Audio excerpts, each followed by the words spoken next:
nous allons suivre la soutenance de notre professeur et collègue cet après-midi,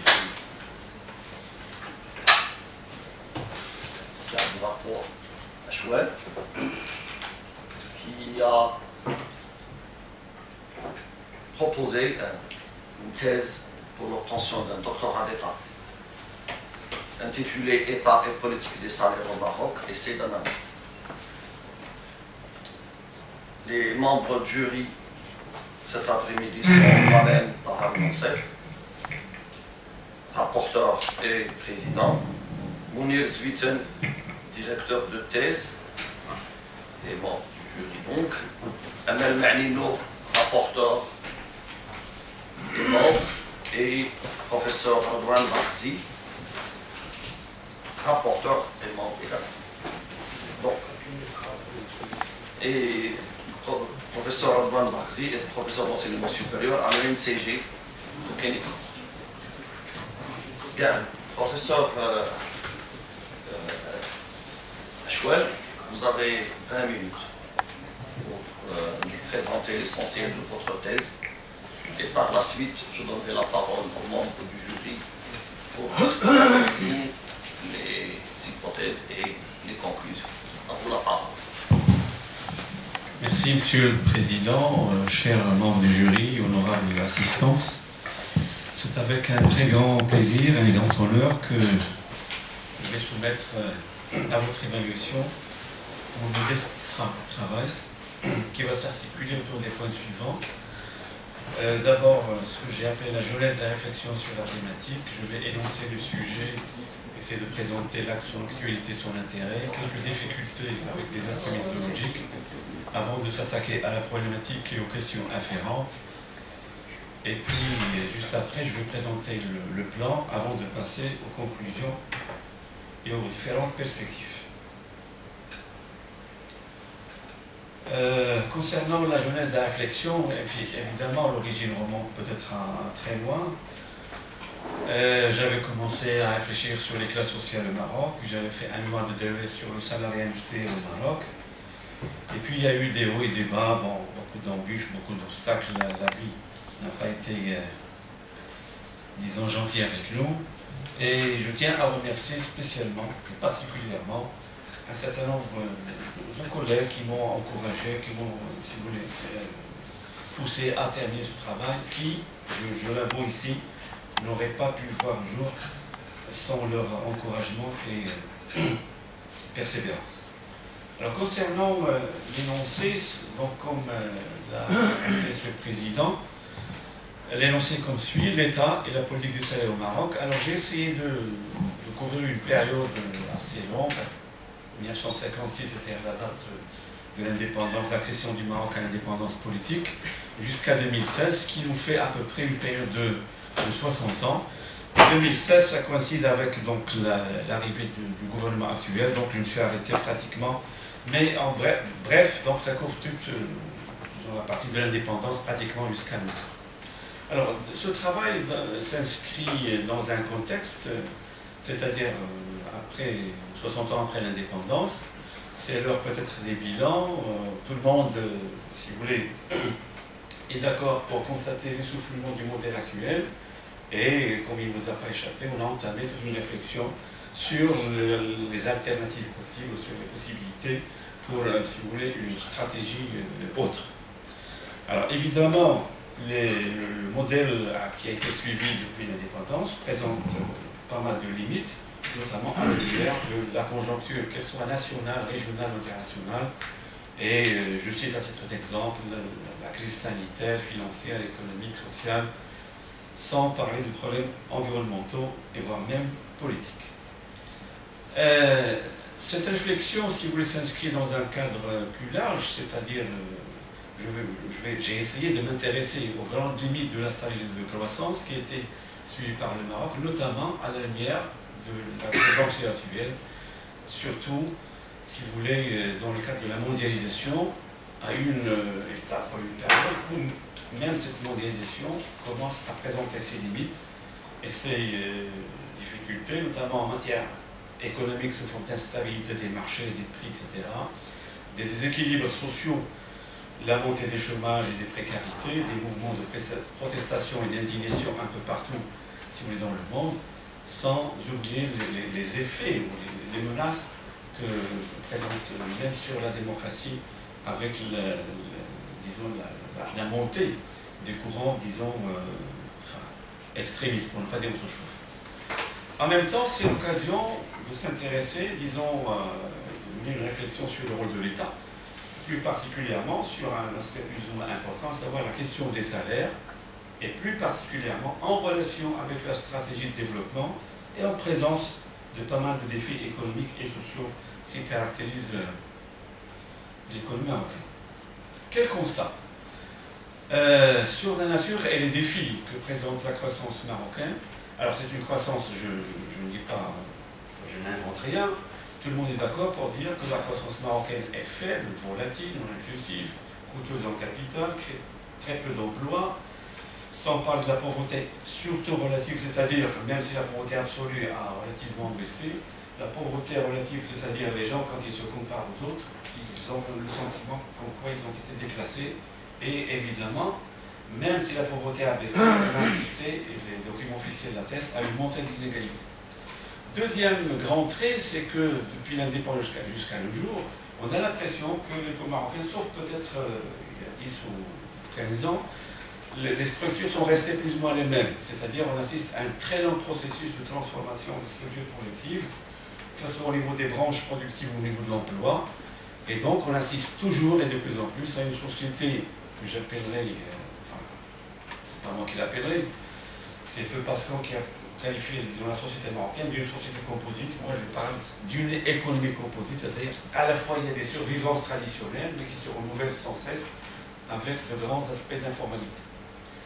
Troisième aspect, on assiste en même temps à une sous-utilisation du potentiel humain. Donc on a l'impression que les ressources humaines existent, les potentiels démographiques sont là, mais la productivité est faible, le chômage des jeunes.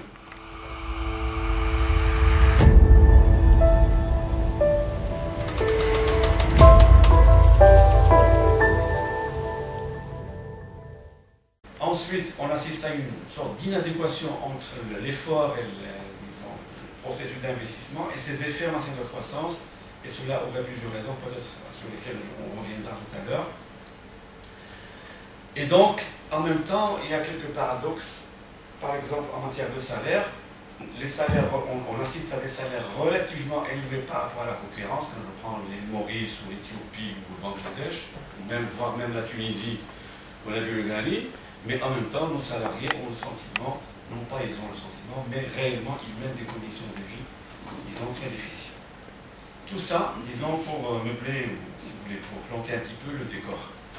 Alors, notre problématique, l'objectif de la recherche, au pluriel, enfin, je mets l'accent sur les plus importants, il va falloir essayer de mettre en évidence les mécanismes qui sont à l'œuvre au sein de l'économie marocaine et qui ont exercé, qui exercent toujours, une pression sur les salaires, évidemment une pression vers le bas. Je parle essentiellement des salaires réels.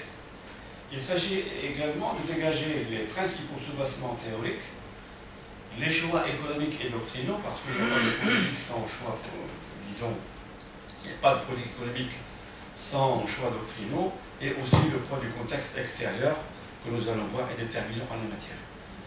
Ensuite, nous allons essayer de discuter de ça c'est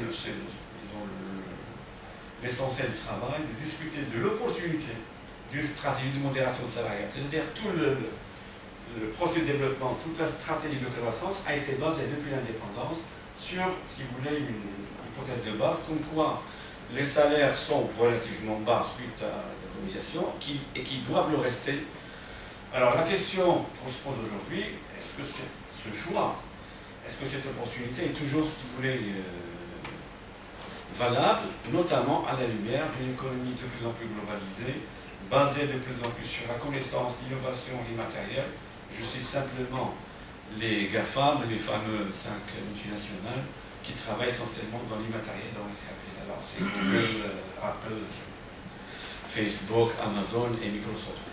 Donc les domaines les plus importants, c'est les domaines d'intelligence artificielle, des technologies, etc. Et donc avec des salaires très bas, donc avec une qualification faible, on ne peut jamais, disons, espérer tenir et faire partie de ce monde. Les principales questions afférentes à cette problématique: est-ce que l'État peut-il se désintéresser d'une intervention en matière de salaire? Parce que généralement, on peut dire, dans une économie de marché, l'État n'a rien à faire. Si vous voulez, au niveau des salaires, c'est une question qui doit relever, disons, essentiellement du marché. Mais, enfin, je pense, je crois l'avoir suffisamment montré, l'État ne peut pas se désintéresser, même si elle s'inscrit dans une économie libérale. En quoi consiste la politique salariale du Maroc? Quels sont ses contours, ses forces, ses composantes? Quelles sont les raisons? Quel est le soubassement théorique et idéologique de cette politique? Y a-t-il une correspondance entre le mode d'accumulation, si vous retenu ou choisi, et la nature de la politique des salaires, ou discordance? Comment et par quels moyens l'État intervient en la matière? Dans quelle mesure le coût salarial, notamment lorsqu'il s'agit du travail non qualifié, est-il encore un atout de compétitivité et un avantage comparatif? Ensuite, autre question, la fixation des salaires relève-t-elle exclusivement de paramètres technico-économiques ou n'est-elle pas aussi l'effet de structures sociales et culturelles? Je pense, et je le reconnais, je n'ai pas eu le temps de traiter cet aspect, parce que la question des salaires, la hiérarchie, la fixation des salaires, comme beaucoup de gens le pensent, n'est pas uniquement une question économique et technique, mais aussi un aspect social et culturel, c'est-à-dire les gens sont placés dans une sorte de hiérarchie. À titre d'exemple, je peux citer le cas de la période coloniale du protectorat. Les étrangers ont été toujours mieux payés que les Marocains pour qualification égale. Donc, cela montre évidemment qu'il y a d'autres critères qui jouent en la matière. Ensuite, l'inégalité de la répartition est-elle une condition nécessaire et suffisante pour une accumulation et une croissance soutenue? Parce qu'on a pensé justifier cette modération salariale par l'objectif, par le souci de réaliser rapidement une accumulation et une croissance. Tout cela, ce sont des questions auxquelles le travail, j'espère, a pu plus ou moins répondre.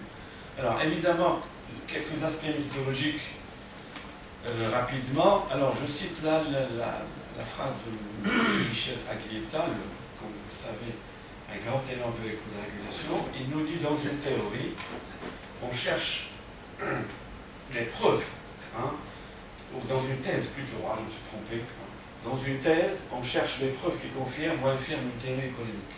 Donc là, j'ai essayé, à ma modeste disons, manière, de vouloir infirmer cette thèse de modération salariale.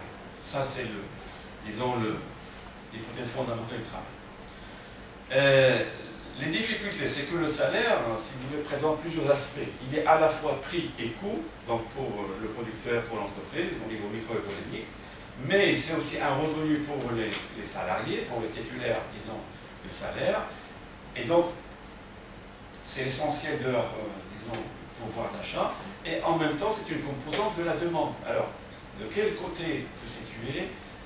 Qu'est-ce qu'on doit privilégier? Est-ce que l'aspect coût, ou l'aspect prix, ou l'aspect revenu et demande? Voilà un petit peu, disons, la difficulté de la question salariale. Sans oublier que la régulation salariale reste un chaînon déterminant dans les enchaînements économiques au sein d'une économie capitaliste, parce que les salaires, c'est une partie, disons, qui découle de la contribution à la production et qui doit en même temps faciliter l'écoulement de cette production, sauf s'il y a des systèmes, disons, cloisonnés, où on ne produit pas pour le marché intérieur, on produit pour l'extérieur, et c'est à ce moment-là où les problèmes commencent à se poser. Autre aspect de difficulté, ce qui est positif pour l'entreprise au niveau microéconomique, donc chaque entreprise prise individuellement a intérêt à ce que les salaires soient aussi bas que possible. Mais malheureusement, au niveau global, au niveau macroéconomique, on a intérêt à ce que les salaires soient relativement élevés pour pouvoir, disons, consommer et écouler la production qui a été réalisée. Et là, c'est une illustration du conflit possible entre l'agrégation des intérêts individuels et de l'intérêt général. Qu'est-ce que j'ai fait? Voilà.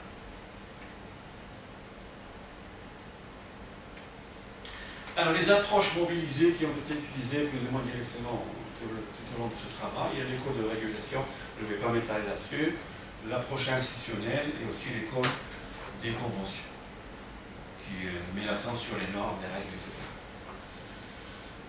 Alors, le plan, je vais vite parce que le temps passe très vite. Alors, j'ai choisi un plan en deux parties. Dans une première partie, il va porter sur le constat, et ensuite, je vais essayer d'expliquer ce constat. Et dans une conclusion plus ou moins longue, j'ai ouvert, j'ai, disons, essayer d'explorer un certain nombre de pistes. Dans une première partie, elle porte sur la politique des salaires au Maroc, ses données, ses composantes et les enjeux. Dans un premier chapitre, je m'intéresse au salariat, aux rémunérations et à la répartition. Peut-être que je vais m'arrêter par la suite sur la nature de la relation salariale, mais j'aurai d'autres occasions. Alors, je m'intéresse, il y a eu tout un renouvellement théorique sur la nature de la relation salariale, parce que la relation salariale, elle est particulière, ce n'est pas comme n'importe quel échange marchand. Hein. Pourquoi? Parce que lorsqu'il y a conclusion d'un contrat de travail, on ne connaît pas encore l'objet de l'échange. C'est simplement une promesse. Hein. C'est-à-dire, on ne connaît ni l'intensité, ni la qualité du travail. Et donc, le produit, il n'est pas encore connu. Ce qui fait que le contrat de travail, il est en quelque sorte incomplet. On parle de l'incomplétude des contrats de travail. Et donc, ça pose beaucoup de problèmes. Et donc, au lieu de verser dans disons, la théorie orthodoxe standard classique qui nous dit le salaire c'est le prix d'un force de travail changé sur un marché, donc les choses sont beaucoup plus compliquées que ça. Ensuite, je traite de l'emploi salarié au Maroc, ses caractéristiques, etc., son évolution, et aussi du salaire, des salaires et leur part dans le revenu national. Alors, rapidement, je ne sais pas si j'ai le temps. Alors, le taux de salarié au Maroc, c'est 45%. Je vais vite. Vas-y, on attend. Donc, c'est à peu près 45%. Ça, c'est au niveau national. C'est une moyenne qui couvre à la fois le milieu urbain et rural. Ensuite, mais c'est ça que j'ai dit tout à l'heure, le caractère informel. Donc, sur un total de pratiquement 5 millions de salariés, nous avons 2 millions de salariés dans l'informel. Les salaires représentent à peu près 39-40% du revenu national. Ce qui fait que quand on fait la comparaison ou le rapport entre le taux de salariat et la part des salaires dans le revenu national, on a ce qu'on appelle une parité salariale. Il a tendance à baisser depuis 2000. Enfin, j'ai pris simplement la période 1960-2002 et elle est passée de 2,1 à 0,77. Ce qui fait que la part des salaires dans le revenu national, compte tenu de la proportion des salariés, a tendance à baisser. Dans un chapitre 2, je traite, parce que l'État intervient en matière salariale, disons, des deux bouts. Pour le secteur public, c'est l'État employeur. Donc c'est le premier employeur, donc il paye ses salariés, ses agents, de la manière la plus directe. Donc là, c'est une application, c'est un cas, disons, simple et valable. Donc je traite de l'emploi public, de ses caractéristiques, de son évolution. Je traite des rémunérations publiques, de leurs limites et incohérences. Et je ouvre une parenthèse, chaque chapitre, chaque section là peut être l'objet d'une thèse. Sans parler des contraintes économiques et financières de ces rémunérations publiques. Je reviens.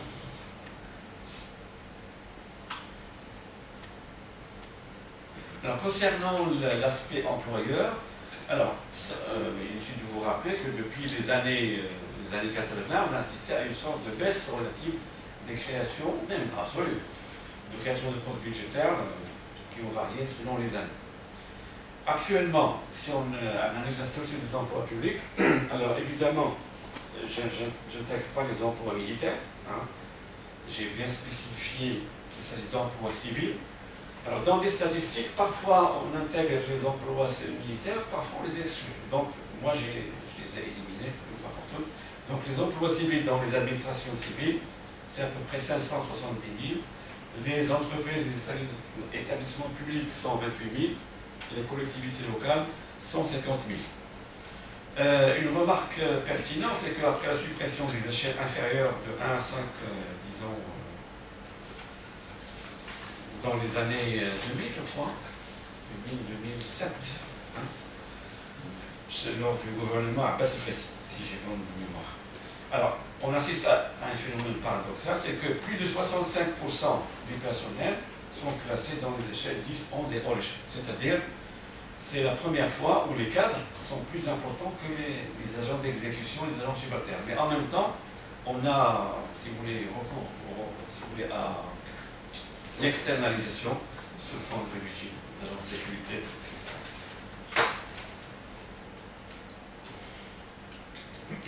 Les rémunérations, en deux mots, c'est des rémunérations opaques. Hein. Donc aujourd'hui, personne si vous voulez, ne connaît exactement les contours de cette politique de rémunération publique. C'est à la fois opaque, c'est-à-dire il y a des zones d'ombre, et elle est complexe, très complexifiée. On ne connaît pas comment calculer les salaires des gens. Il y a beaucoup d'indemnités, beaucoup de machins, de primes, etc. Depuis les années 80, on a opté pour des mesures catégorielles, c'est-à-dire on a privilégié les approches, on traite les ingénieurs, on traite les magistrats, on traite les médecins, les enseignants supérieurs, etc., sans avoir une vision d'ensemble. Et cela a engendré ce qu'on a appelé le tourbillon indiciaire, c'est-à-dire ça ne s'arrête jamais. Dès qu'une catégorie est satisfaite, il y a d'autres catégories qui commencent à réclamer une revalorisation à leur tour. Autre caractéristique, on a assisté au gel de la valeur du point indiciaire. Ça, c'est très important. Aujourd'hui, les augmentations passent, sauf peut-être la dernière augmentation de 300 dirhams, mais toute augmentation passe essentiellement par le biais des primes et des indemnités sans toucher au point indiciaire qui n'a pas bougé depuis 1979. Sans parler des allocations familiales qui viennent d'être révisées il y a 2 ans, mais avant, ils étaient pratiquement gelés alors que le coût de la vie, notamment pour l'éducation des enfants, a considérablement augmenté.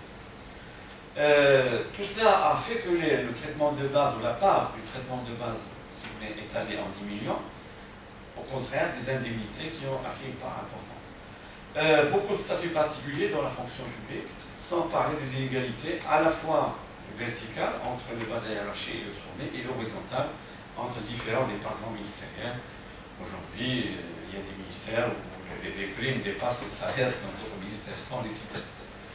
Mais dans l'opinion publique, dans la presse spécialisée, on accuse le secteur public d'être favorisé, d'être privilégié. Pourquoi? Parce qu'il a un salaire moyen élevé, aux environs de 7 000 dirhams.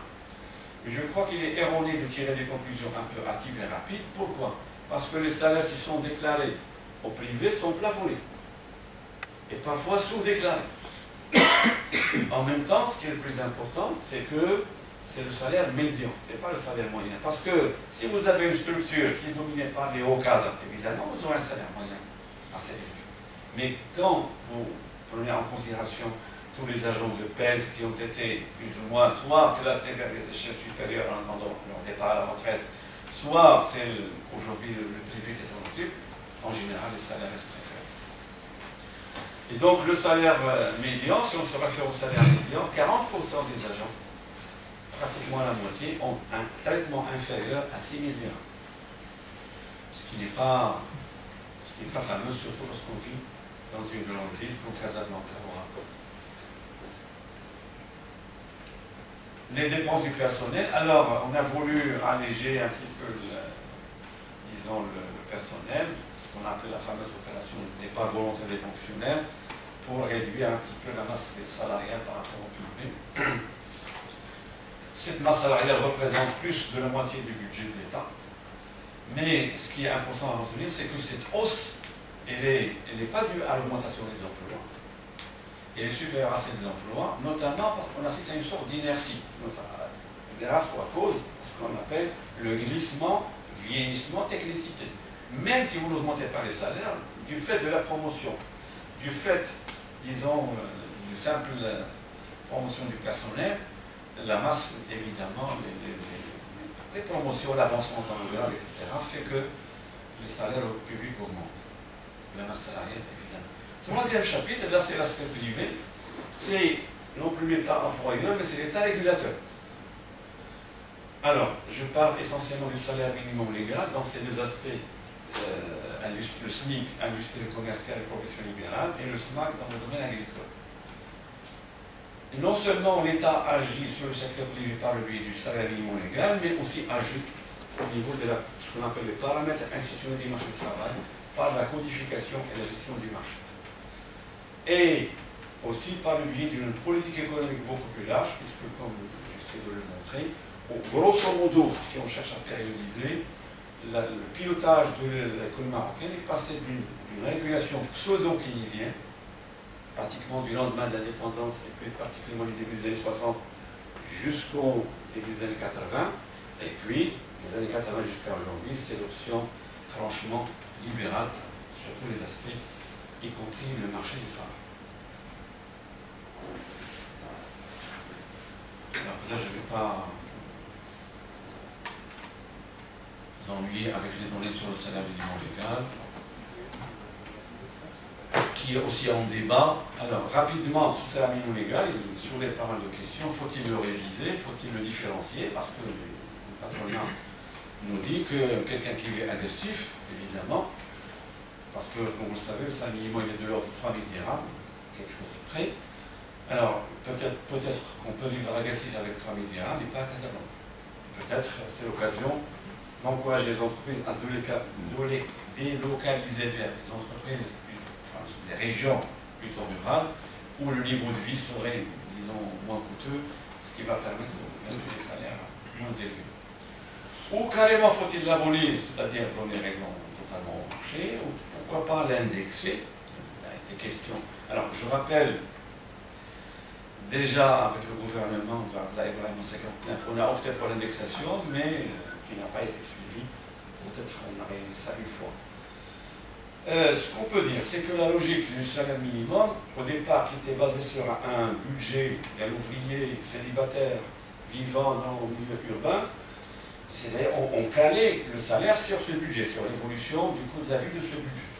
Mais avec le temps, cette logique a été abandonnée au profit simplement d'un consensus moral. Alors une fois tous les 4 et 5 ans, à la veille du mois de mai, on ajoute 5% ou 10% divisé en deux temps, etc. Et on est en droit de se poser la question, est-ce que ce salaire minimum joue-t-il encore sa fonction? Est-ce que c'est simplement un moyen de survie? Ou alors ne faut-il pas donner à ces salariés l'occasion de participer au progrès économique et social, c'est-à-dire de le faire profiter des progrès de la productivité? Alors, après avoir présenté de manière factuelle la politique de salaire dans ces deux volets publics et privés, il va être question dans une deuxième partie, je vais essayer d'aller vite, des facteurs déterminant cette politique. Alors, dans cette deuxième partie, je traite des déterminants de la politique de salaire au Maroc. Premièrement, les soubassements théoriques. Alors, évidemment, je passe en revue les principales, disons, écoles de pensée. Le Maroc, je l'ai déjà souligné, adopte cette thèse du freinage salarial, ou ce qu'on appelle aussi de la modération salariale, qui est jugée comme nécessaire pour une accumulation du capital, source de croissance, de création d'emplois, sans oublier les effets sur la compétitivité et le souci de l'abondance relative du capital. Alors, on dit, à partir du moment où nous avons un travail surabondant, étant donné la situation dans les campagnes, et il y a des soucis de compétitivité, donc on va choisir les secteurs labor et usine avec un coût salarial moins élevé. On va se substituer, disons, à des entreprises non rentables en Europe, etc. Et en même temps, on mobilise l'analyse dualiste pour expliquer la faiblesse des salaires par l'excès du travail dans le secteur traditionnel. Dans un chapitre 2, j'essaie d'expliquer cette politique par les choix d'ordre politique économique, et là je développe à nouveau le passage de la régulation pseudo-keynésienne où l'État avait un rôle plus ou moins important, accru par les subventions, par les dépenses publiques au niveau de la santé, au niveau de l'éducation, etc., à une sorte de situation où pratiquement l'État va se focaliser sur l'essentiel. Et le passage se situe au début des années 80, ce qu'on a qualifié comme tournant libéral des années 80 du siècle dernier, et cela à l'esprit de difficultés financières et de déséquilibres extérieurs. Enfin, dans un chapitre 3, j'ai essayé de traiter le poids exercé par la contrainte externe et la limitation que connaît toute l'économie mondiale. Alors, la limitation de l'économie mondiale, tout le monde le sait, c'est une économie qui est devenue plus ou moins immatérielle, où la finance est devenue très importante. On commence à renouer avec des logiques de rente, au détriment du capital industriel, du travail collectif, etc. La mondialisation a fait que les marchés de travail sont devenus plus ou moins libéralisés, alors que le capital est devenu libre, Les définitions nationales, la même chose, mais les États et les syndicats sont restés nationaux, ce qui fait que ça profite essentiellement au grand capital. Et les bas salaires sont considérés de nos jours comme un facteur de compétitivité mondiale, mais avec beaucoup de réserves. Alors, rapidement, quelles conclusions? Les bas salaires, d'après mon modeste point de vue, ne sont plus un avantage dans la compétition actuelle, compte tenu des données économiques et technologiques actuelles. Et je partage entièrement l'affirmation de Paul Drucker dans son ouvrage Au-delà du capitalisme, quand il dit « Le travail manuel, si mal payé soit-il, ne pourra soutenir la concurrence du travailleur du savoir, si bien payé soit-il. » Donc l'essentiel, c'est la productivité, le rapport productivité et salaire. La croissance, ou ce qu'on appelle de plus en plus l'émergence, dépend plutôt de la capacité du pays à générer des innovations, à la fois techniques et technologiques et institutionnelles, plus ou moins en rupture avec les approches orthodoxes dominantes. Donc au lieu de se fier totalement au conseil des organismes internationaux, ne faut-il pas faire preuve d'imagination et de comptation nous-mêmes pour essayer d'imaginer des solutions qui nous sont plus ou moins propres, évidemment, tout en s'inspirant des expériences des autres. Et donc, mettre l'accent sur l'accumulation du capital. Il ne s'agit pas de verser des salaires bas dans l'absolu, mais de former des gens, et par la suite, une fois qu'on a une productivité élevée, les salaires aussi vont suivre. L'élément déterminant dans la compétitivité n'est pas le coût salarial, ça je l'ai dit, mais dans l'absolu, mais le rapport salaire-productivité. Et donc la réduction même des coûts ne dépend pas uniquement des salaires, mais aussi de la technologie, de l'organisation et surtout de la productivité. Donc ce qui intéresse les entreprises, ce n'est pas uniquement les salaires dans l'absolu, mais c'est le rapport salaire-productivité. C'est quelqu'un qui est très productif, qui demande un salaire élevé, bon, le coût salarial unitaire serait moins important. D'où la nécessité d'une accumulation intensive, c'est-à-dire qu'il va falloir développer ce qu'on appelle dans la théorie marxiste la section 2, c'est-à-dire la branche des biens d'équipement. C'est ce qui nous manque ici. Donc on fait un effort d'investissement colossal, mais du fait de l'exportation d'effets multiplicateurs, d'acheter des biens d'équipement d'étrangers, ça ne profite pas au tissu économique local. Le ressort pour une croissance soutenue ne doit pas se baser sur une réduction de la consommation, parce qu'une baisse des salaires, c'est une baisse de la consommation, mais il va falloir aussi introduire la consommation, la demande domestique, si vous voulez, dans les ressorts de la croissance. D'où l'intérêt d'une révision des salaires, en raison, je ne plaide pas pour une augmentation des salaires comme ça par charité, mais en raison des progrès de la productivité. Et l'augmentation des salaires pourrait aussi avoir un impact positif sur la productivité, et là c'est la fameuse théorie du salaire d'efficience. Lorsque le salaire augmente, cela aussi incite les gens à travailler parce qu'ils se porteront au niveau de la santé mieux, ils travaillent mieux, etc. Donc l'augmentation des salaires n'a pas uniquement un aspect du coût, mais aussi peut inciter à l'augmentation de la productivité. Et donc une augmentation des salaires réels pourrait engendrer une augmentation de la productivité sans omettre ses effets sur l'augmentation du capital. Donc les gens, lorsqu'ils vont constater que le salaire est devenu cher, ils vont recourir à plus de mécanisation, plus de capital, ce qui va augmenter la productivité, ce qui va inscrire peut-être l'économie dans un cycle, disons, vertueux. L'intégration à l'économie mondiale doit être le résultat et non pas la condition. Très souvent on dit, bon, c'est en s'ouvrant qu'on va se développer. Peut-être il va falloir nuancer cette affirmation. C'est l'effort interne qui va nous aider à s'intégrer. Le développement implique par la force des choses non seulement un changement de structure et de comportement, chose qu'on oublie généralement, mais aussi un accroissement des revenus réels, ce qui implique de renouer, au-delà des aspects d'équilibre, avec une véritable stratégie de développement. Donc il va falloir dépasser cette manière de voir que chaque année on boucle un budget, on respecte les grands équilibres, mais il va falloir tracer son chemin et se situer sur un sentier de croissance et surtout de développement, c'est-à-dire un changement des comportements, des structures, voire même des valeurs.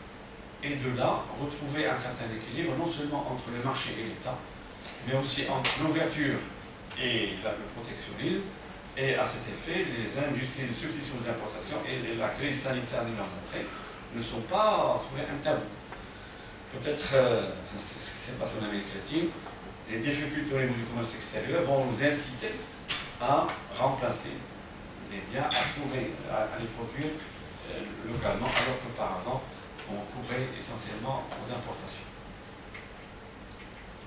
Et à la fin, je plaide pour une conjugaison entre une économie dynamique et une solidarité sociale. Il n'y a pas d'économie, disons, efficace sans solidarité au sein des membres de la société. D'où l'importance du chantier de la protection sociale. Et les valeurs de justice, de cohésion, de solidarité, elles ne sont pas seulement des valeurs moralement louables, elles sont louables sur le plan moral, mais aussi elles sont efficaces sur le plan économique. Et merci pour votre attention, cher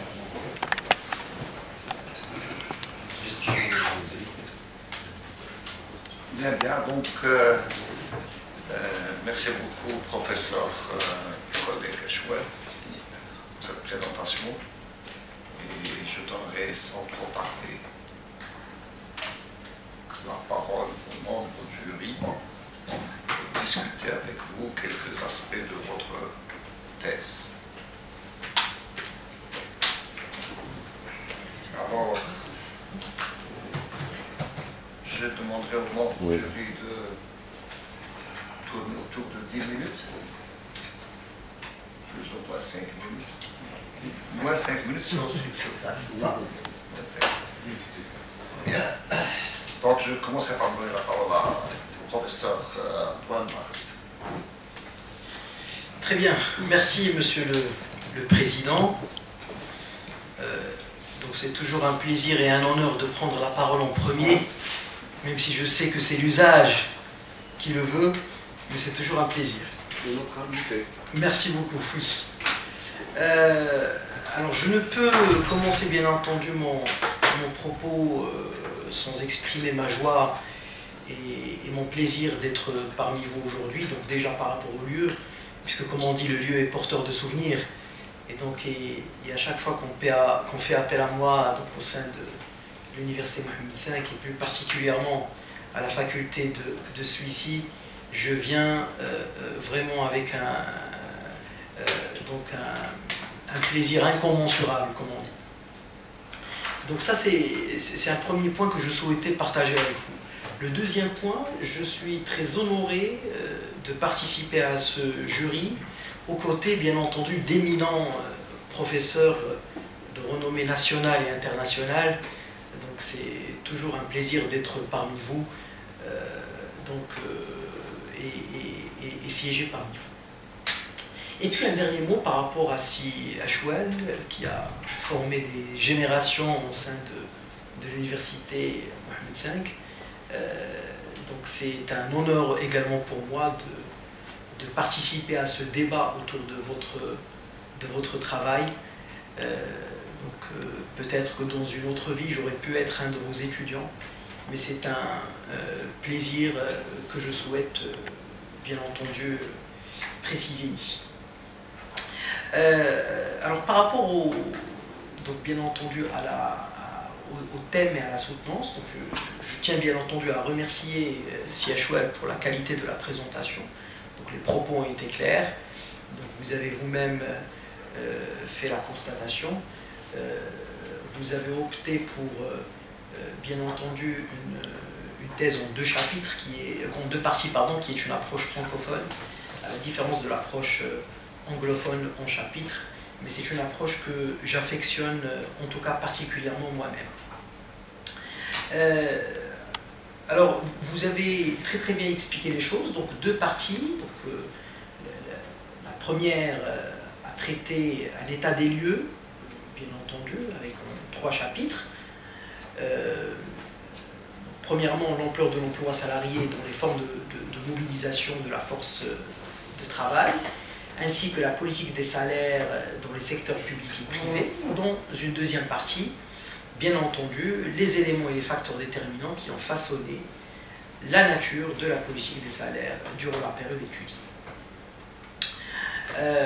Alors je tiens bien entendu à préciser que la thèse et que le travail est très facile donc, à lire, donc il contient très peu de coquilles ou d'erreurs, et c'était un plaisir, bien entendu, de lire tout au long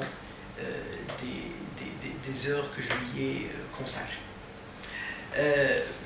Alors bien entendu, je ne vais pas tout reprendre, mais je tiens tout de même à souligner que l'étude théorique de la revue de la littérature, dans la première partie, explique l'insuffisance du système de rémunération publique et son impact sur la productivité, le rendement et l'efficacité, entre autres. Et bien entendu, jette la lumière sur plusieurs notions comme l'incomplétude du contrat de travail, le rapport salarial, avec la présentation de données salariales au Maroc. Vous avez recours notamment aux sources du HCP et l'analyse de ces dernières. Vous avez également évoqué le sujet du SMIC au Maroc avec la présentation de quelques données sur ce volet, et ces données montrent clairement que le niveau du SMIC joue un rôle déterminant dans la politique des rémunérations des entreprises et une dimension considérable dans la politique étatique en la matière, et vous l'avez si bien précisé. Vous avez en plus traité essentiellement les fondements théoriques et économiques de la politique de modération salariale, avec les limites du modèle de croissance et l'évolution de la politique publique, ainsi qu'une étude approfondie sur la politique du commerce extérieur dans les différentes industries, afin de trouver un lien avec la socialisation des coûts, bien entendu sociaux, notamment impôts, primes à l'emploi, entre autres. Et en plus, des solutions alternatives solidaires, bien entendu. Alors, les réflexions, bien entendu, générales se résument autour de quelques points. Bien entendu, certaines sont des affirmations, donc on peut être d'accord ou pas. Donc, il y en a qui voient cela comme un certain nombre ou comme un paradigme, donc c'est très difficile de trouver à la fois les limites et les arguments. Mais vous avez fait une description parfaite de l'économie marocaine, voire même de certains phénomènes de société. Et si bien entendu Monsieur le Président le permet, je souhaiterais juste revenir sur quelques réflexions. Donc notamment le fait que le salaire est un prix qui reste déterminé par les éléments de coût qui obéissent à des impératifs d'ordre économique. Ça, c'est quand même important. L'État a un grand rôle à jouer dans ce sujet des salaires comme priorité économique. Autre point important, les pays les plus inégalitaires qui réalisent les meilleures performances économiques et au contraire une forte inégalité qui serait même à l'origine de graves distorsions, voire de crises systémiques. Et dans le cas marocain, donc, bien entendu, vous l'avez dit, où l'État reste le premier employeur, donc l'État constitue une composante essentielle de la politique des salaires. En outre, la fixation de ce salaire minimum de l'État qui demeure plus ou moins formel, sans grande relation avec le coût réel de la vie des travailleurs, notamment au milieu urbain et surtout dans les villes. Et il s'avère que l'économie d'aujourd'hui, dans l'économie d'aujourd'hui, où la nature des processus productifs a considérablement changé, en donnant plus de place à l'innovation, à l'organisation et à la formation. Le niveau du salaire qui exerce un effet positif sur l'effort et donc sur la productivité, sans oublier le rôle de la sélection des travailleurs les plus habiles. Et enfin, le choix public en matière salariale, sous la forme actuelle, directe ou indirecte, non seulement ont été plus ou moins influencés par les choix de politique économique, des options théorico-politiques, mais aussi par la nature de la contrainte extérieure. Alors, je ne souhaite pas monopoliser la parole plus que cela, mais il est indéniable, bien entendu, que le travail porte une valeur ajoutée extrêmement importante, surtout qu'il brasse, bien entendu, la période depuis l'indépendance jusqu'en 2016, vous l'avez dit vous-même. Donc le travail porte sur le fait de revoir la politique marocaine des salaires sur les trois aspects, à la fois la politique économique, les fondements théoriques et la nature de l'insertion au marché mondial. J'ai beaucoup aimé le fait que, à la fin, vous avez insisté sur la place de la mondialisation, et puis qu'un État n'est en réalité pas souverain à 100%. Donc ça, c'est quand même important de le signaler. Donc, pour ma part, j'ai eu beaucoup de plaisir, bien entendu, à lire ce travail, à le commenter, à bien entendu en retenir un certain nombre de réflexions générales que j'ai évoquées ici. Bien entendu, ça peut ouvrir le débat, donc il y a un certain nombre de réflexions qui méritent d'être débattues. Si Achoual, je vous félicite pour le travail que vous nous avez présenté et c'est un plaisir d'en débattre ici même ou sur d'autres sujets. Voilà, merci Monsieur le Président. Merci beaucoup. Merci. Donc je passe la parole maintenant au professeur Amel Malinou. Merci, merci Monsieur le Président. Alors, Monsieur Achoual, chers collègues, j'ai lu avec beaucoup d'intérêt ton travail. J'ai appris énormément de choses, notamment sur l'évolution du rapport salarial au Maroc et sur l'emploi, l'évolution de l'emploi au Maroc. Alors, ta problématique, elle est pertinente. Elle échappe aux effets de mode et à l'air du temps, puisque c'est un travail qui a pris énormément, j'imagine, de temps. La démarche, elle est riche, bien construite, avec comme arrière-plan théorique et analytique l'apport et les enseignements de l'école de la régulation. C'est un axe central dans ton travail. Les résultats sont clairs. Alors c'est une thèse à l'ancienne. C'est une thèse à l'ancienne et qui s'inscrit largement dans le paradigme de l'économie politique. Et à cet égard, tu fais référence à Smith, à Ricardo, à Marx, mais aussi à Keynes, à l'école de la régulation, Poirier, Aglietta, Mistral et j'en passe, mais également à d'autres économistes, Rodrigue, Stiglitz, etc., etc. Et donc, de proche en proche, tu arrives à tisser un fil conducteur qui montre les limites et les impasses de l'école néo-classique. Et sur ce plan-là, je suis totalement d'accord avec toi. En fait, quand c'est une question de choix. Bien. Alors, rapidement, je dirais que ta démarche, elle est riche, opératoire. Elle conjugue entre économie, sociologie, histoire, droit, etc., etc. Alors, plus globalement, dans beaucoup de thèses actuellement, on porte peu attention, par exemple, à l'histoire ou à la sociologie, etc., etc. Et tu montres très bien que le marché de l'emploi ou le marché du travail n'est pas un marché comme les autres, parce que le travail ou la force de travail est une marchandise fictive, comme l'a bien écrit Karl Polanyi. Donc, bien sûr, on peut discuter à un certain point, je ne sais pas. Je pense que l'école de la régulation et l'école des conventions ne font pas bon ménage. Je trouve que les théoriciens affairés à la théorie de l'agence, pour eux, il n'y a pas de différence entre un contrat commercial et un contrat de travail. Enfin, il y a des choses à discuter, mais on n'est pas là pour en discuter. Moi, je dirais rapidement, pour terminer, félicitations pour ton travail, chers collègues, et bonne retraite.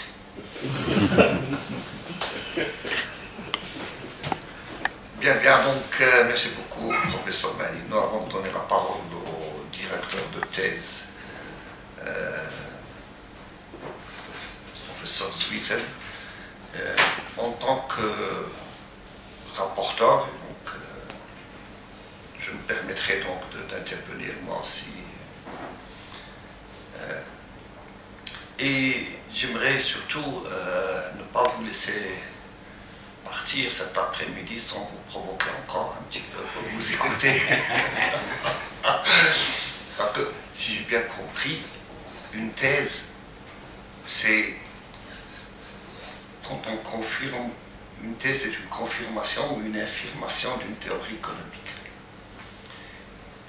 Et je vous pose alors la question, parce que ce n'est pas très clair non plus, même encore dans votre présentation orale aujourd'hui, mais est-ce que vous affirmez la théorie néoclassique ou libérale au profit d'une théorie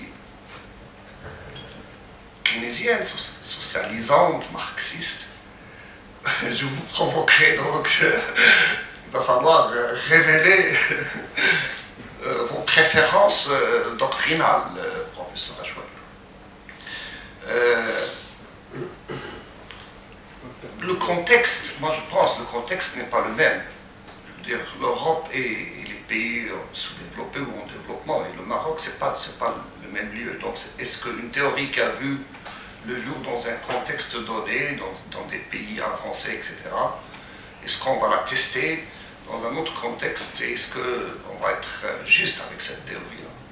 Parce que ce que prétend cette théorie, il le prétend pour une économie où il y a 90% ou 95% de salariés. Et le rapport salarial est au cœur de l'économie, etc.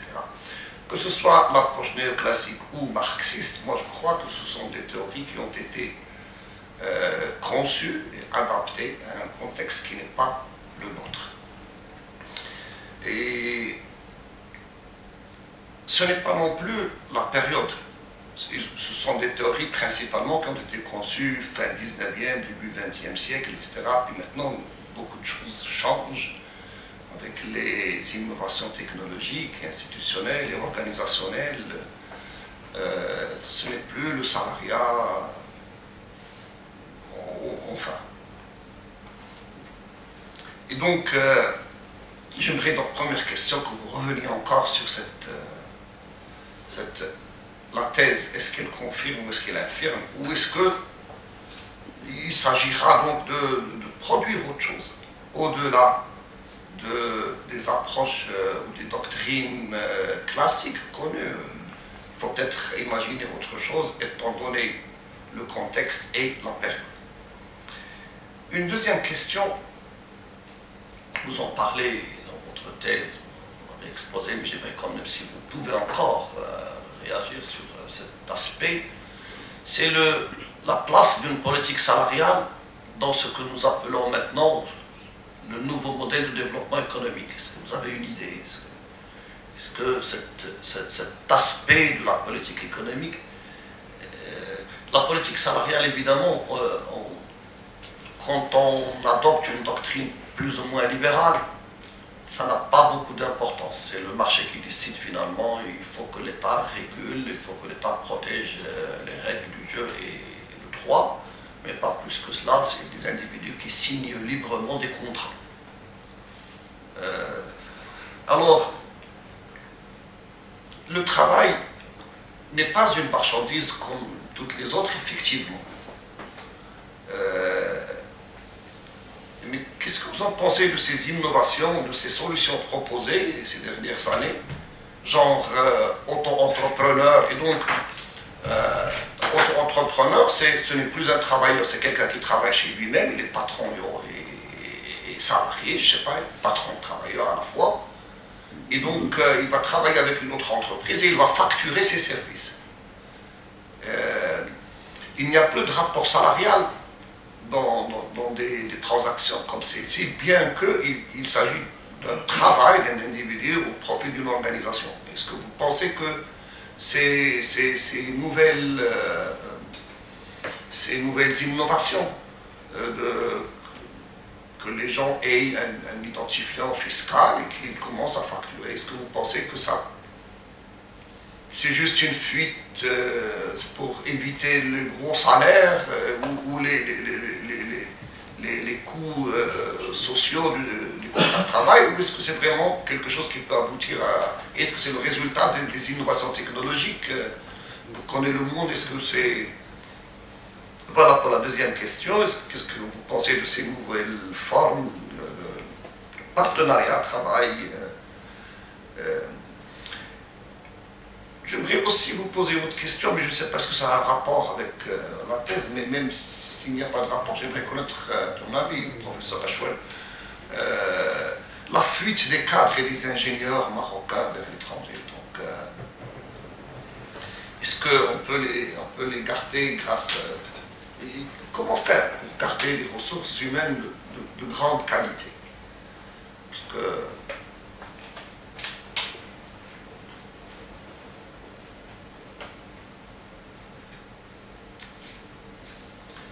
Voilà, j'aimerais quand même, après ces questions, dire que j'ai lu votre thèse, professeur Achouel, avec un grand plaisir. J'ai retrouvé ce qu'il nous manque depuis quelques dizaines d'années dans notre recherche, c'est cette pertinence, cette intelligence, cette présence d'esprit critique et la capacité de rédaction qui est magnifique. Maintenant, on le sent de plus en plus. Les gens n'écrivent plus, les docteurs n'écrivent plus suffisamment bien. Donc, j'ai beaucoup apprécié le style. J'ai beaucoup apprécié le courage, parce qu'attaquer une problématique comme celle-ci, c'est pas aller chercher deux séries chronologiques et tester est-ce qu'elles sont corrélées ou non. C'est vraiment poser de questions très profondes, très compliquées, très complexes. Donc j'aimerais aussi signaler et féliciter ce courage de traiter une question centrale et complexe, et de pouvoir quand même éclairer plusieurs zones dans cet ensemble où le salariat, on aimerait bien qu'il y ait de salariat, mais en même temps on critique un petit peu les niveaux de salaire, mais il faut rappeler que nous avons des taux de chômage importants, un secteur informel très important, et donc peut-être que même si on arrivait à généraliser ça, est-ce qu'à ton avis, donc je transformerai ma remarque en question, est-ce que vous pensez que transformer l'informel, transformer les autres entrepreneurs, transformer cette économie traditionnelle est liée en même temps avec le secteur moderne, est-ce que vous pensez que transformer tous ces individus, toutes ces structures sous forme salariale, est-ce que vous pensez que c'est ça, que ça peut constituer un progrès social, ou est-ce que vous pensez que ce ne serait qu'une autre manière d'exploiter encore le travail au profit du capital pour reprendre des concepts un peu marxistes à la fin? Et merci beaucoup, professeur Achouel. Professeur Sweeten, tout en vous remerciant de nous impliquer dans cette évaluation, dans cette lecture, dans cette rencontre, je vous donne la parole. Merci, Monsieur le Président. Je suis moi-même très heureux aujourd'hui, avec mes collègues, dans le cadre de cette soutenance, enfin qui a quand même pris beaucoup de temps, mais étant donné les circonstances de notre ami et collègue Abdelghafour Achouel,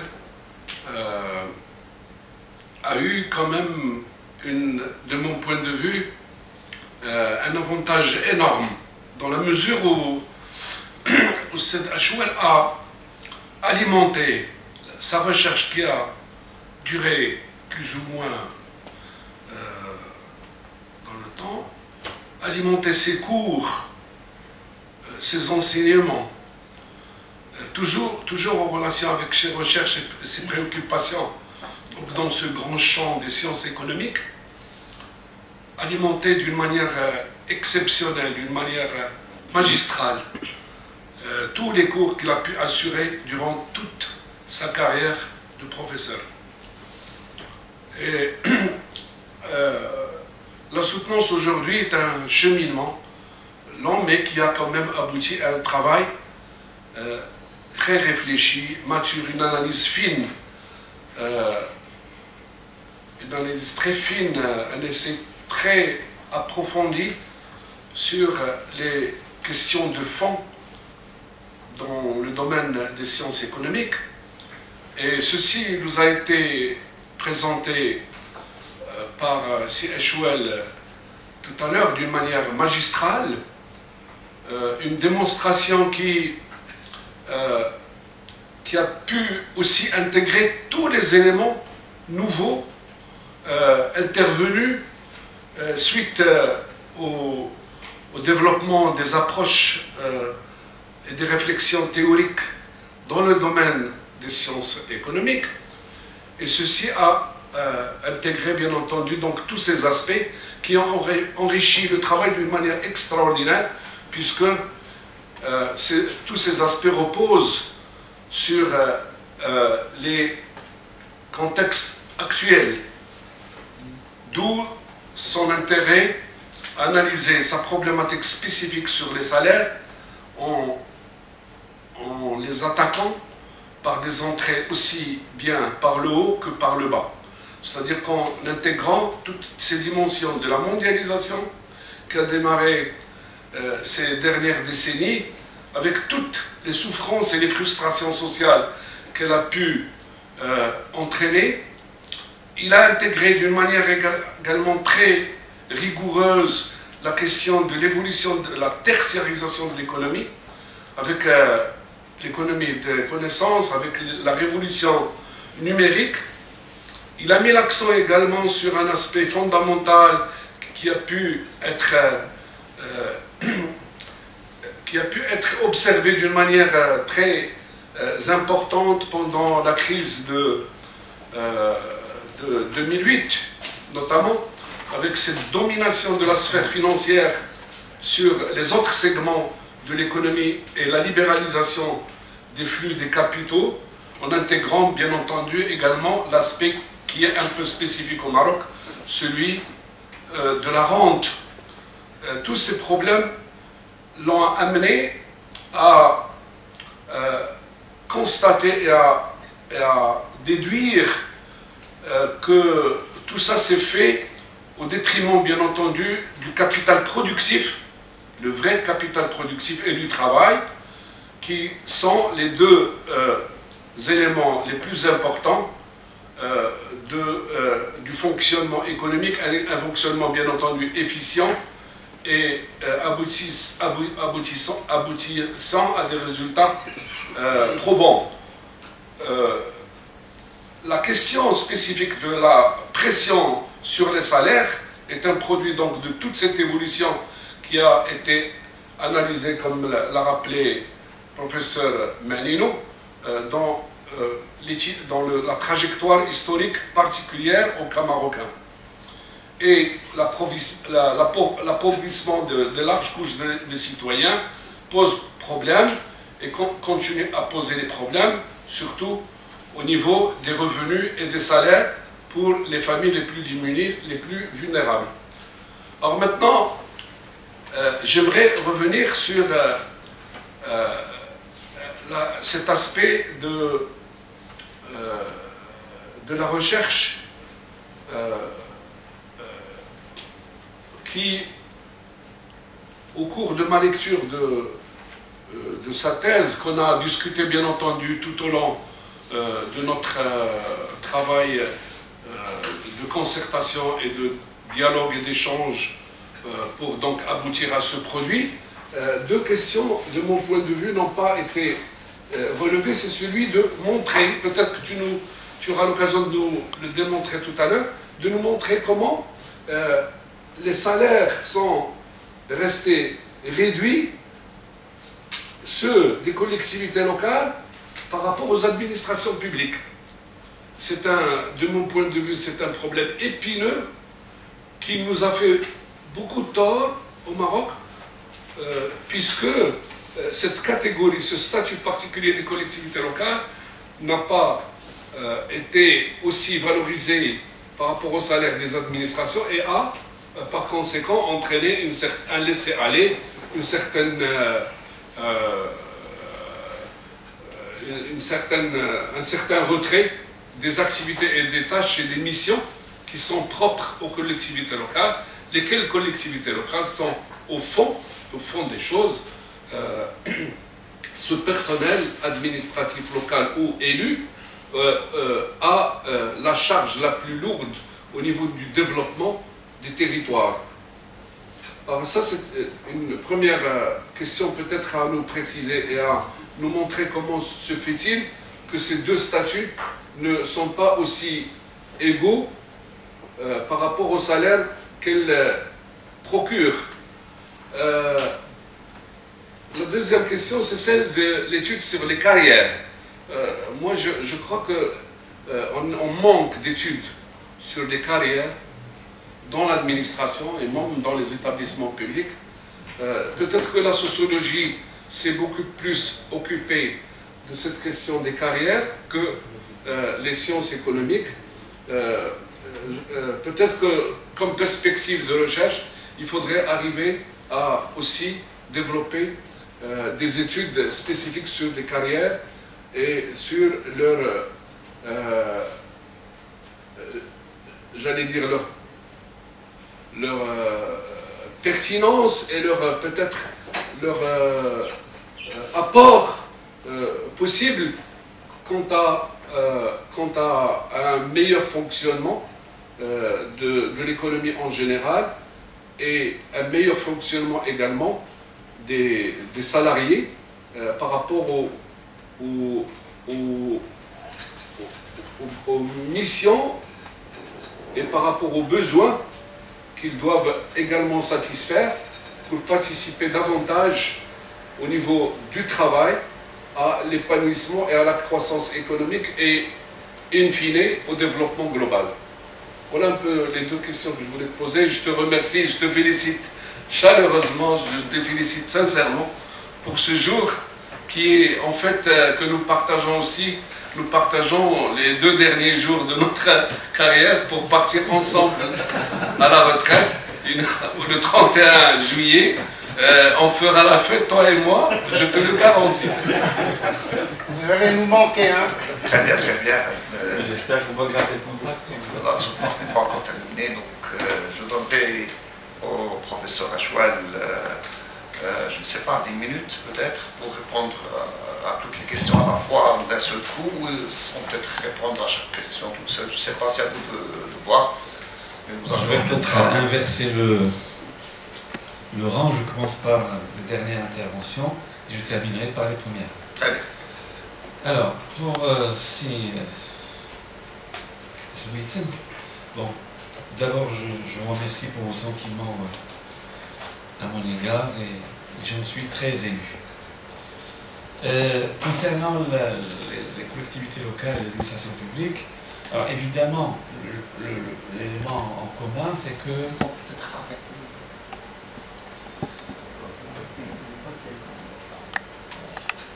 durant certaines périodes, on a considéré l'emploi public comme des opportunités pour caser des gens. On n'a pas beaucoup réfléchi sur leur travail pour plusieurs raisons, au niveau national ou même local, les responsables pendant les élections, après les élections. Donc chaque courant, chaque groupuscule essaie de... Mais on a oublié que, comme vous l'avez dit, la collectivité doit avoir une mission très importante et donc s'entourer des compétences des gens. Au niveau des rémunérations, je crois que les textes sont les mêmes. Simplement, les collectivités manquent de moyens. Et la preuve en est, c'est que par exemple, on a imaginé une opération de départ volontaire à l'instar de ce qui s'est passé aux administrations, mais on n'a jamais pu le faire pour des raisons essentiellement financières. Concernant les carrières, alors évidemment c'est un problème que je n'ai pas pu, disons, attaquer, mais qui est réel. Moi je considère que on peut simplement inciter les gens en leur faisant miroiter comme quoi en fin de carrière ils auront un salaire élevé. On peut commencer avec un salaire bas, sachant qu'à la fin on peut, s'ils vont parvenir à un salaire relativement décent. Mais quand on n'a aucune idée sur les fins de carrière, évidemment, j'ajouterais même que les gens sont découragés dès le départ. Ils n'ont même pas de possibilité. Donc, il faut donner l'espoir, il faut donner les possibilités pour des promotions. Et comme ça, on arrive à inciter les gens même si les salaires, disons, au début de carrière sont relativement... Mais l'espoir est très important. Il faut garder et donner aux gens l'espoir, disons, d'une promotion durant leur carrière professionnelle. Simon Seif, je crois, c'est le gros morceau. Alors, concernant l'école néoclassique, alors évidemment, l'école néoclassique, c'est un raisonnement hypothético-déductif, c'est-à-dire elle est basée sur plusieurs hypothèses.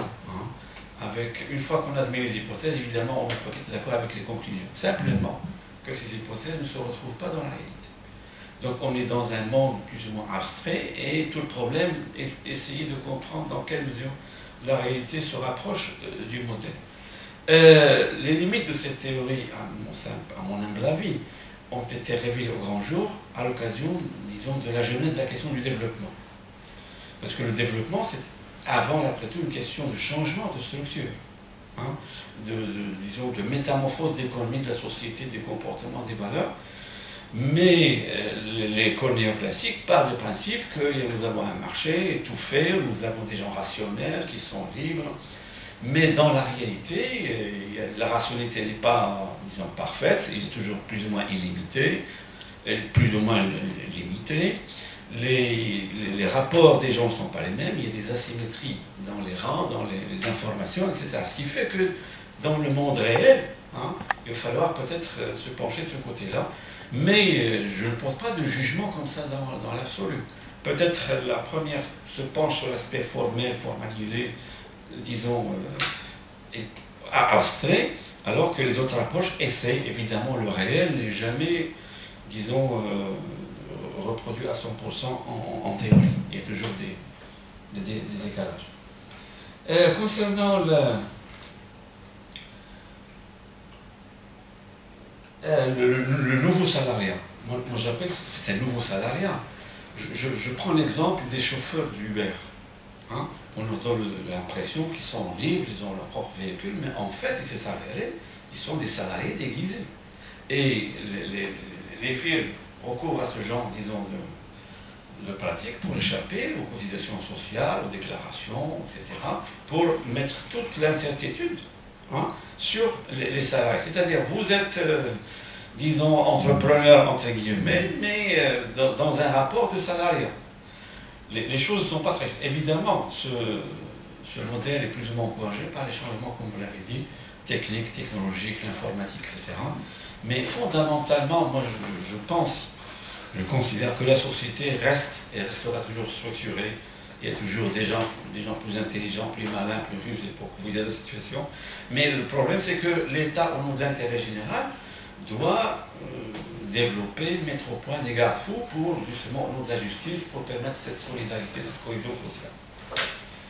Dernière, peut-être, la fuite des cadres. Alors, évidemment, et là, ça s'inscrit avec cette, disons, cette politique de donner l'espoir aux gens. Les gens ne quittent pas, comme on dit, comme ça, par amour, par plaisir, leur pays, leur religion. Bon, c'est vrai, les gens peuvent momentanément aller voir ailleurs, c'est au contraire une très bonne chose. Mais quitter définitivement son pays, on doit avoir des raisons quand même, des raisons sérieuses.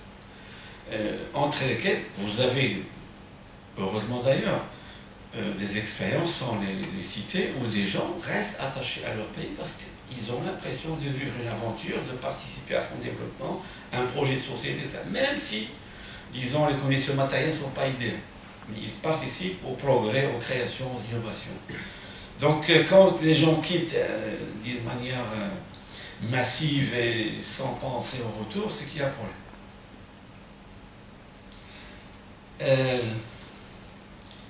L'informel, comme je l'ai dit, il se transforme. On a l'impression que mais ce n'est pas du simple traditionnel, ce n'est pas une simple survivance. C'est, si vous voulez, voilà, disons, l'un des problèmes des écoles marocaines, c'est qu'on n'arrive pas à se moderniser. On se pose des questions. Qu'est-ce qui fait qu'on garde toujours des pratiques plus ou moins traditionnelles, de nouvelles formes de salariat? Vous avez un coiffeur qui a un magasin, mais qui fait travailler quelqu'un avec un cinquième de la recette, et des choses comme ça. Donc c'est comme le fameux Massa, mais en urbain, pas en rural. Eh oui. Ben, vous n'avez pas d'activité où les gens s'associent de cette manière. Nous, de l'extérieur, on a l'impression que les choses, disons, sont des professionnels à part entière, mais en fait, il y a des rapports d'ailleurs. Ça, c'est mais on n'a pas, enfin, j'espère.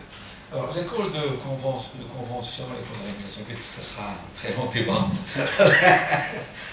Mais moi, j'ai dit que ce sont des approches qui ont été mobilisées, hein, plus ou moins au sein du travail.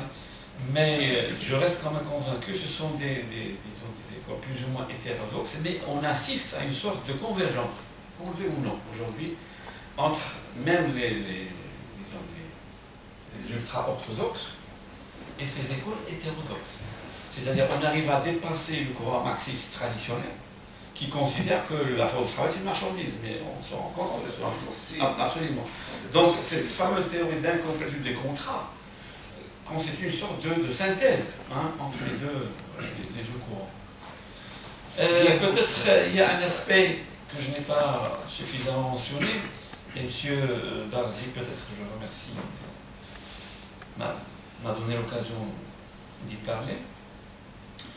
Si le fameux revenu universel ou allocation universelle, c'est-à-dire une sorte de solution qui consiste à dire, alors, les entreprises, peut-être pour des raisons de compétitivité, ne peuvent pas verser des salaires décents, suffisants pour couvrir les besoins des travailleurs, mais en même temps, les salaires versés, vu l'état de la concurrence, sont des salaires faibles. Et donc, ça serait à l'État, à l'impôt, de financer la différence. Et c'est une idée à creuser, donc il y a eu pas mal d'expériences, je crois, au Maroc, parce que si on arrive à agréger toutes les formes d'aide qui existent déjà et d'ajouter plus ou moins certaines allocations, on peut à la fois alléger les entreprises sans tomber dans la pauvreté absolue, dans la misère, etc. Voilà, je m'excuse si je n'ai pas répondu à toutes les remarques. Je vous remercie encore une fois et je vous remercie du fond de mon cœur.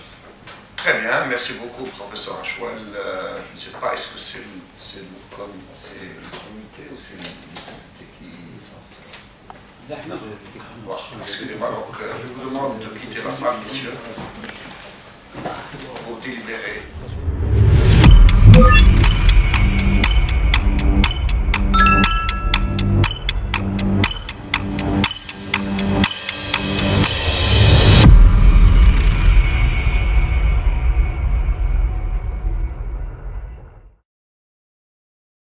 Celui-ci, professeur Monsef Bahar, celui-ci, Amal Manino, celui-ci, Radouane Barzi Kenitra. Le jury, après délibération, a décidé d'accepter la dite thèse. Il lui a décerné la mention très honorable avec les félicitations des membres du jury.